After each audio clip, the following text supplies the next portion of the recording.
Atuka Afilika reparive monogachet Dilitilira Kinshasa. Yeah, izolele vovako unchudila efe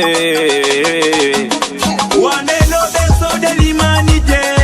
Modo ya made esalamaki na tongo ya lelo en face ya Régie des eaux lukala nde batu bayokaki mwana mobali azali kolela pe kobaluka na mabele po na ete abungisi sac na ye ezalaki na mbongo montant ya 500 000 francs congolais plus $400. Mwana mobali yango autaki na Kinshasa la capitale ye abandaki kokende na Matadi ekomaki bango na lukala bise amataki ekitisaki ye na koloba na ye ezali kolakisa ete mwana mobali yango azalaki na kwiti makasi pe azalaki komiyeba te. Batu ya quartier Zolakio komona ye koganga bango bazwi ye baprotege ye mbonda ebetami di matin toujours mutazo ganga alobi oya susi mbongo na ye akokufa biso to kanisi muta liboma yango to bimitongo tongo etomoni c'est réellement penza ke batu balobi kutuke banda lobi nde abanda ko ganga penza ilaki bayiba yembongo oui bayiba yembongo depuis 20 yo akoma ki abanda ko mela masankre pa sikoyo azwi nzela po ke kolala ne na makoya ba village wana na god na ye sikoyo 5h bana ko lati sikoyo moni to ngomoni place wana zolela to yebisi akene ko senga po asoke de Matadi lokula pe yondengo ko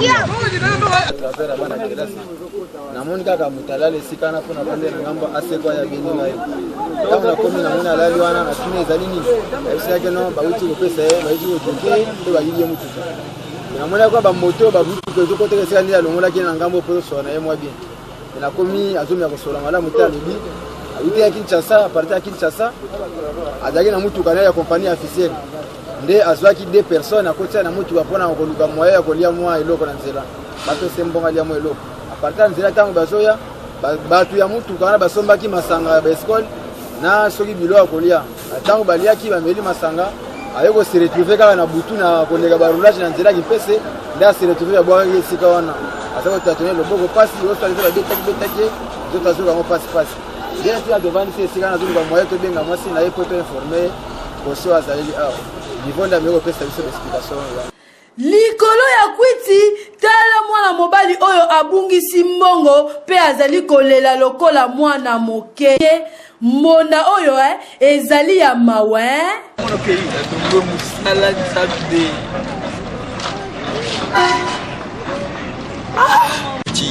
Kinshasa ndekuya kumi ana na mutu kana mate nebe na miyebe kisuti kino temana zayo lala so soto ku Matadi baki changai baki chinga nzagi na saki HP na ba document na kati na yamba na ngai kati baki chinga nzagi tonga itina tusaka isina tukisi kamera kisha na banda na zomanda na mkamwai na da place na vandi na moni air ngope na ndo matabu na taxi taki na liboso nzambenga 500,000 na $400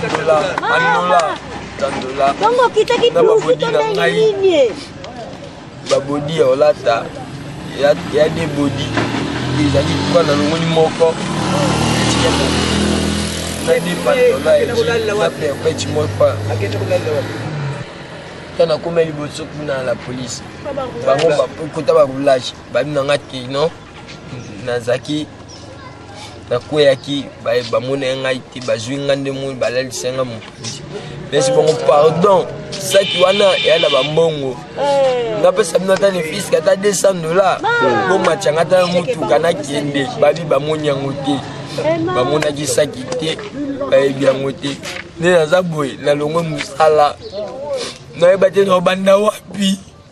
no tema wapi na mini chonde na tembo na evidence no kende wapi no tuna nani no tuna nani no na muda camion mo ezai era bis neji boso to ko Matadi ba kichanga me ba kichinga hawa Tambi. Tala tangu tozomela masanga tosalaka calcul surtout soki oyebi ke ozotambola na mbongo ya batu na maboko bomoni ndenge jeune oyo azongi maboko pamba na Kinshasa la belle ete ya biso